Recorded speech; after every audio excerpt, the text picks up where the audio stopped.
This will do 3 different transmissions, if I'm not mistaken, maybe 4. Looks like 4.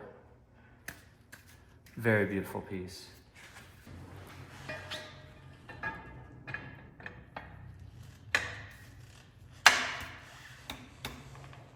Got a bracket in the way, but move on to some others as well. I think this is our clutch.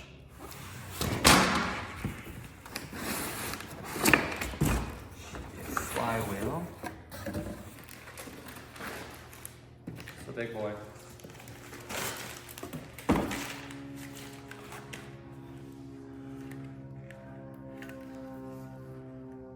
That is what you get. That is a lot of material. It's really light though. Really light. So when you order one of these kits, the clutch is going to be for the transmission. So that's going to be our Honda flywheel, but then we have an RX-8 clutch right here.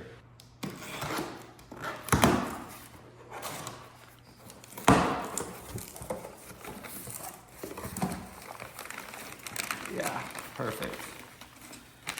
So, I can't remember if I ordered the heavy duty or just the standard ACT option, but it is 6-puck sprung, so it's kind of like my favorite clutch. We even have an alignment tool. So these pieces, oh, look at the spider hanging out.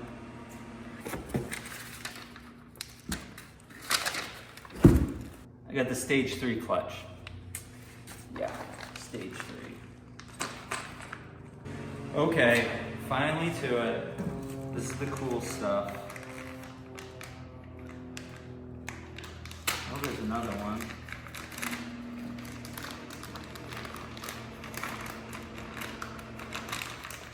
This is one of the brackets. Goes on the side of the block. We've got a combo for the driver's side. It's going to be aluminum bracket that adapts to the steel engine mount. And then passenger side is just the engine bracket that's going to bolt straight to it. There's plenty of hardware to go with this. A lot more custom pieces. These are just the flywheel bolts. We've got special dowel pins. It seems like the Honda dowel pins are a little too long. Some bolts for the engine brackets. Another clutch piece. It's going to be our pilot bushing.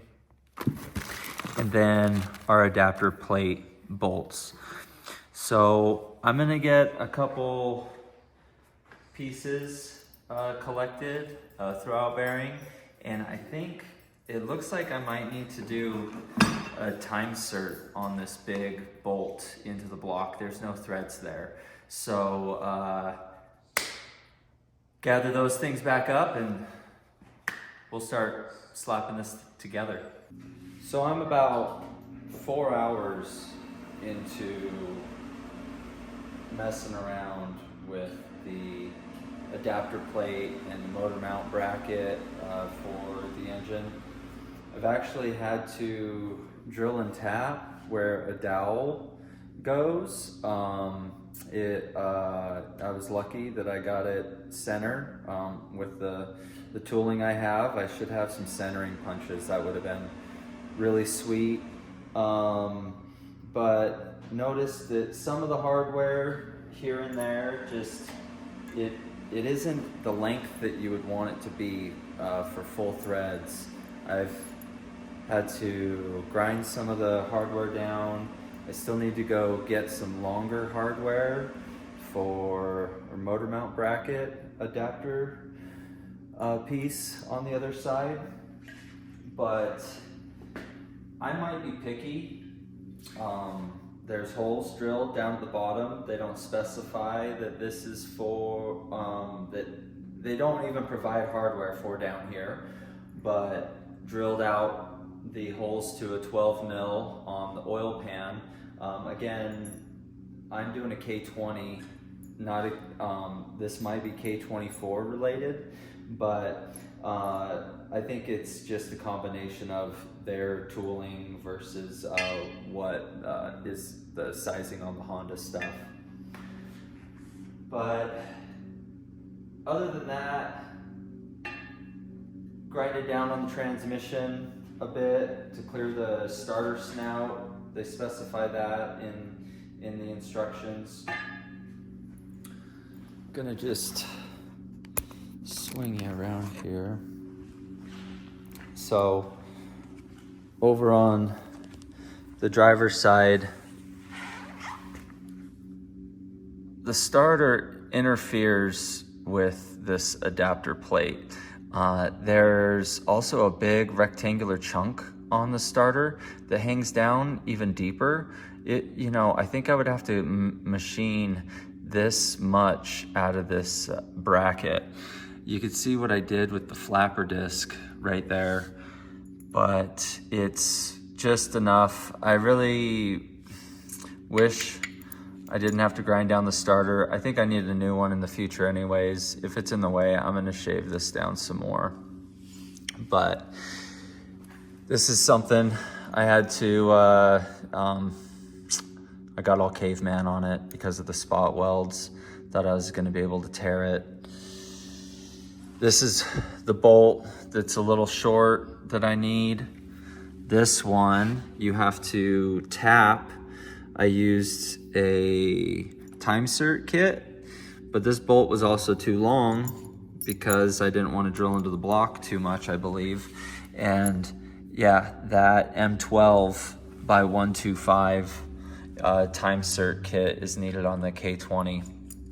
I think this might be K24 mounting pattern. That's gonna be for the RX-8 engine bracket right here. So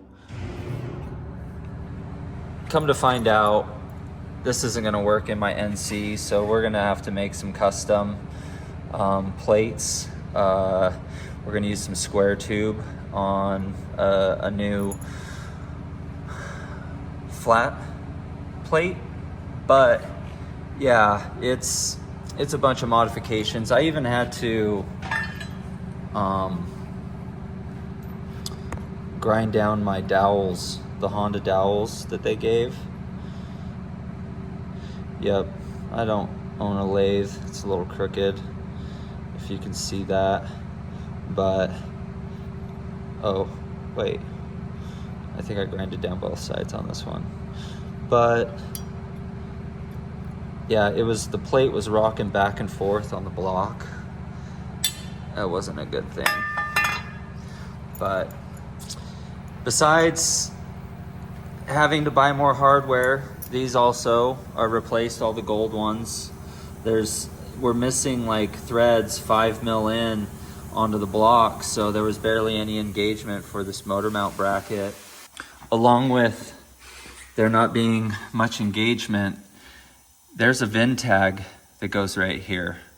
I had to cut the VIN tag off and also machine the block some with a small flapper disc. And this is what we're trying to get around, is that pocket right there.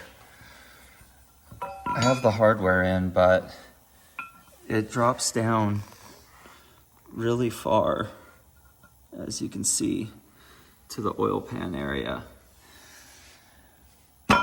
Gonna rebuild this bracket as well, but yeah, RX-8, K24 engine motor mount brackets for sale. I don't think I'm gonna hack into those, but I've already prepped the threads with some red Loctite. They specify not getting any in between the flywheel surface and the crank. So I've got a really, really light coating. that's on there. But I'm gonna go ahead and bolt this together. Gonna let you critique me in my little time lapse that I'm gonna record for us. Still need to press the pilot bearing. Still need to press the pilot bearing in there, and we'll be able to bolt the clutch up. That's the goal today. Clutch, trans, everything. And while we're floating around showing stuff, that's the amount of machining I had to do on the trans for the snout. They specify that right in line where the slave goes. So I went little by little. You can see my marks right there, kind of giving an outline of what we're working with. But yeah, this is a early RX-8 6-speed we're putting on here. On their website, they didn't sell clutches or flywheels for the BMW stuff, so I wonder how that's possible. Back to that time lapse.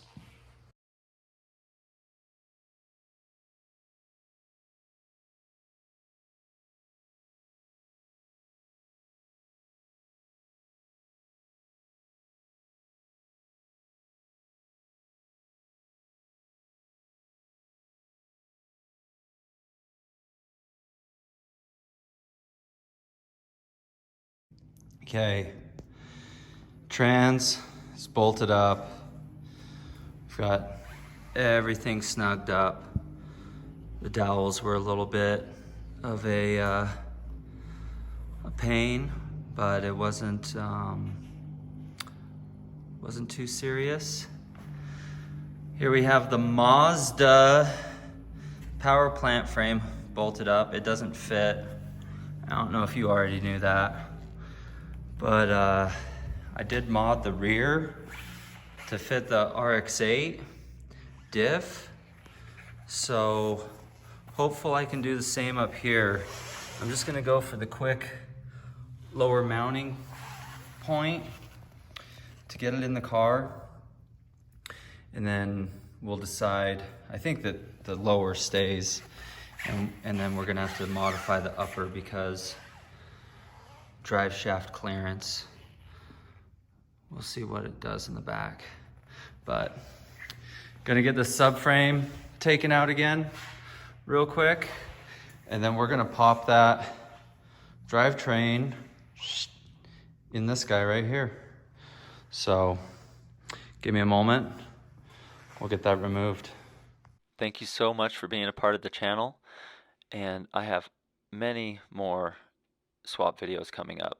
So be sure to subscribe so you can catch those, and I'll see you later, and have a good night.